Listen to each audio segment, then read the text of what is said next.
తెలంగాణ వ్యాప్తంగా రేపు ప్రత్యేక వన మహోత్సవం నిర్వహించేందుకు ప్రభుత్వం సన్నద్ధమవుతుంది. ప్రత్యేక వన మహోత్సవ ఏర్పాట్లపై అటవీ శాఖ మంత్రి కొండా సురేఖ సన్నాహక సమావేశం నిర్వహించారు. జూమ్ వేదికగా జరిగిన ఈ సమావేశంలో అన్ని జిల్లాల కలెక్టర్లు, డిఎఫ్ఓలు పాల్గొన్నారు. అరణ్య భవన్ నుంచి అటవీ శాఖ ఉన్నతాధికారులు సమావేశంలో పాల్గొని ఏర్పాట్లపై వివరాలు అందించారు. జిల్లాల వారీగా వన మహోత్సవ కార్యక్రమాల పురోగతిని మంత్రి సమీక్షించారు. పెద్ద ఎత్తున మొక్కలు నాటేందుకు చేస్తున్న ఏర్పాట్లపై అధికారుల నుంచి వివరాలు తీసుకున్నారు. ప్రజల విస్తృత భాగస్వామ్యంతో వన మహోత్సవాన్ని విజయవంతం చేయాలని మంత్రి కొండా సురేఖ అధికారులను ఆదేశించారు. మళ్ళీ చనిపోతాయో మొక్కలు వెంటనే అక్కడ మళ్ళీ రిప్లేస్ చేపించేటువంటి కార్యక్రమాన్ని కూడా తీసుకోవాలి.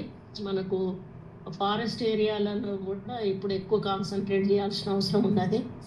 మనం సీడ్ వాల్స్ అనుకున్నాం కానీ మరి సీడ్ వాల్స్ మన వాళ్ళు కాబట్టి అది చేసుకోవాల్సిన అవసరం ఉన్నది.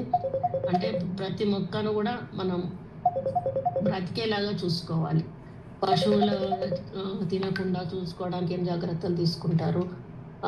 జిల్లా కలెక్టర్లు, డిఎఫ్ఓలు, జిల్లా కలెక్టర్లు రేపు నాటడమే కాకుండా దాని తర్వాత కూడా డైలీ మానిటరింగ్ అనేది కంపల్సరీ ఉండాల్సిన అవసరం ఉన్నది. మీరు అన్నట్టుగా జియో ట్యాగింగ్ పెడితే మనకు ఆ మానిటరింగ్ అనేది కూడా ఈజీగా తెలిసే అవకాశం ఉంటుంది. ఎక్కడైతే మళ్ళీ చనిపోతాయో మొక్కలు వెంటనే అక్కడ మళ్ళీ రిప్లేస్ చేపించేటువంటి కార్యక్రమాన్ని కూడా తీసుకోవాలి. మన